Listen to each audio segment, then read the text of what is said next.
मेरे को लगता है कि विश्व में जितने भी प्राणी हैं उनके जीवन के प्रत्येक जो 24 घंटे व्यतीत होते हैं उसमें पशु पक्षी भी आते हैं और अनेकानेक देश।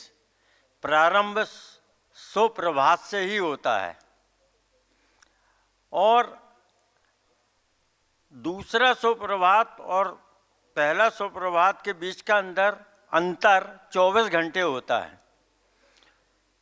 मेरी ऐसी मान्यता है कि प्रत्येक 24 घंटा हमारा प्रत्येक उम्र है, एक उम्र हमारी हो जाती है। इसी उद्देश्य के साथ सुप्रभातम ने कुछ शुरू किया है जो रोज़ सवेरे उठते हैं, और उसी श्रृंखला में एक बहुत बड़ा शुभ अवसर मिला है गुरु तेग बहादुर जी को याद करने का, उनको समझने का, उनको पहचानने का, उनको जानने का, और साथ में एक छोटा सा संकल्प आया है, मात्र इतना कि जब जंगल में आग लगी रहती है तो एक चिड़िया चोंच भर के पानी से आग बुझाने का जो योगदान देती है और खुश होती है, आप इतना ही मान लीजिएगा कि सुप्रभातम का यही प्रयास है। स्वागत भाषण के लिए माननीय आलोक पाठक जी ने बोला, इनका रामचरितमानस पर बहुत बड़ा कहना चाहिए कि मर्मज्ञ हैं ये उस बात के। शासकीय नौकरी में होने के कारण ये लोगों के बीच में आ नहीं पाते, तो हमारा एक छोटा सा मंच है सुप्रभात, उसके कारण हम लोगों से बातचीत करने के लिए ये आयोजन करते हैं। इस आयोजन में मैं सर्वप्रथम स्वागत करता हूँ हमारे बीच में एक अंतर्राष्ट्रीय ख्याति प्राप्त मुख्य वक्ता, इतिहासकार प्रोफेसर आनंद सिंह जी राणा जी का। और मैं तो गुरमीत सिंह जी को अलग अलग मन से अलग अलग कहना नहीं चाहिए, मगर भाषा ऐसी है अलग अलग, जबकि सब एक हैं। वर्ड रामायण से लेकर अनेक कार्यक्रमों में अंतर्राष्ट्रीय स्कॉलर सिख समाज के, सिख मंच के डॉक्टर गुरमीत सिंह जी। अभी कुछ बातचीत चल रही थी, मैं सिर्फ बात कर रहा हूँ, मैं भाषण नहीं दे रहा हूँ कि मेरे बाजू में राजपूत समाज से मंडलोई जी बैठे हुए थे, तो बात चालू हुई कि लोग आते नहीं हैं। अगर कोई सितारा है या जो तथाकथित धर्म के नाम पर भी और संस्कृति के नाम पर भी, आर्ट के नाम पर भी, गीतकारों के नाम पर भी, संगीतकारों के नाम पर भी जो होते हैं, तो उसमें घुसने के लिए भीड़ लगी रहती है और लोग धक्का मार के घुसते। मेरा ये सोचना है कि क्वांटिटी का कोई मूल्य नहीं है, क्वालिटी का मूल्य है। और यहाँ हम सब जितने बैठे, मैं उनका स्वागत करता हूँ। ये क्वालिटी के कारण ही आए हैं, गुणवत्ता को आकर्षण, गुणवत्ता की आत्मा को ही गुणवत्ता आकर्षण करता है, आकर्षण के नियम बताता है। इसलिए कार्यक्रम को सफलता नहीं प्रदान करना है, मैं समझता हूँ कार्यक्रम की सार्थकता सिद्ध करना है। और उसके लिए हमारे बीच में दो विद्वान महावक्ता बैठे हुए हैं और इनको हम सुनेंगे तो मेरे को लगेगा कि कार्यक्रम की सार्थकता, और हम जितने भी लोग यहाँ हैं और आएंगे उन सबका स्वागत है, इस कार्यक्रम को समझेंगे।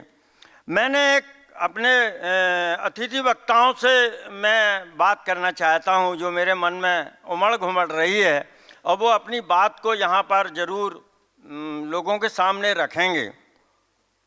मुझे गुरु तेग बहादुर सिंह जी का बहुत संक्षिप्त जानकारी है, और मुझे अफसोस भी है और दुख भी है और शिकायत भी है, खासकर वर्तमान पिछले 50-60 सालों से जो इस देश को चला रहे थे। जो बात मैं 70 साल की उम्र में, 71 साल की उम्र में समझ रहा हूँ और कह रहा हूँ, मुझे दुख है कि जब मैं 17 साल का था तब मुझे नहीं पता थी। और इसका पूरा पूरा ही जिम्मेवार, सत्ता का हस्तांतरण आज़ादी में नहीं बोलता, आज़ादी तो गुरु तेग बहादुर जी ने उसी दिन दिला दी थी पूरे विश्व में अपना बलिदान देकर, मानवता की आज़ादी। ये सत्ता की हस्तांतरण को आज़ादी में नहीं मानता हूँ, और मैं इसलिए थोड़ा सा अपने शब्दों में, वाणी में एक कठोरता लाना आ गई है अचानक, कि मुझे बहुत अफसोस है कि 17 साल की उम्र में मेरे को गुरु तेग बहादुर जी के बारे में, या हमारे भारतीय संस्कृति के और भी संत हैं, जुझारू नेता हैं, राजनेता हैं, राजा महाराजा हैं, उनके बारे में हमें क्यों नहीं इतने बात करने का मौका मिला तथाकथित 47 की आज़ादी के बाद। एक बहुत बड़ा षड्यंत्र रचा गया उसी समय से। औरंगजेब की आज हम बात कर करके गुरुजी को याद करते हैं, आज हमारे चारों तरफ औरंगजेब कहीं ना कहीं किसी न किसी रूप में घूम रहे हैं। हमें उसको पहचानने की जरूरत है, और उसी के लिए गुरु तेग बहादुर जी को याद करने की 13 साल की उम्र में त्यागमल को गुरु हरगोविंद जी ने 13 साल की उम्र के बाद गुरु तेग बहादुर कैसे बना दिया 13 साल की उम्र में, ये बात हमको आज मालूम पड़ रही है। और इसीलिए छोटा सा प्रयास हम लोग ने शुरू किया है। और गुरु तेग बहादुर जी जब त्यागमल से तेग बहादुर जी बने तो त्याग, तपस्या और बलिदान मांग रहा था हिंदुस्तान, उस बात को समझे थे। इसको मैं अपनी आध्यात्मिक दृष्टि से देखता हूं तो गुरु तेग बहादुर जी ने जब अपना शीश तस्तरी में भेंट कर दिया था तो उस समय त्यागमल थे, वो बीज रूप त्यागमल, और जिसके पास त्याग करने की क्षमता होती है वही तेग बहादुर बन सकता है। तो हमें भी कुछ बातों को जो हमारे अतिथि वक्ता बताएंगे कि हमें वर्तमान परिस्थिति में हम ये कार्यक्रम इसलिए आयोजित करना चाहते हैं कि वर्तमान में हम सिर्फ कार्यक्रम के सहभागी न बने, हम अपनी तरफ से क्या हरगोविंद सिंह बन सकते हैं, अपने घर में एक त्यागमल हो सकता है क्या, और जरूरत पड़े तो वो तेग बहादुर हो सकता है क्या, और जब विश्व को जरूरत पड़े तो वो तेग बहादुर अपने मूल रूप त्याग में आ सकता है क्या।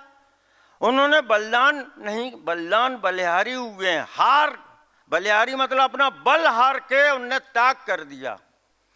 ये एक आध्यात्मिक स्वरूप भी हो सकता है। मैं बहुत ज़्यादा समय न लेते हुए आप सबका बहुत स्वागत, वंदन, अभिनंदन करता हूं, और मुझे अपनी बात और उद्गार जो मन में उमड़ घुमड़ रहे थे ये बोलने का आपके बीच में सौभाग्य दिया। आप सबका स्वागत है, वंदन है, अभिनंदन है। और मैं बहुत विशेष रूप से बोलूँगा कि आप सब, हमारे बीच में प्रोफेसर राणा साहब हैं, ये बहुत, मैं इनको कई सब्जेक्टों में विषय में सुन चुका हूँ, इनको ज़रूर सुनिए। और डॉक्टर गुरमीत साहब जी का तो कोई मिसाल ही नहीं है, खासकर सिख स्कॉलर हैं अंतर्राष्ट्रीय स्तर के, इनको सुन के ही अपना स्थान यहाँ छोड़िएगा। इस निवेदन के साथ पुनः आपका वंदन, अभिनंदन, स्वागत, सत श्री अकाल।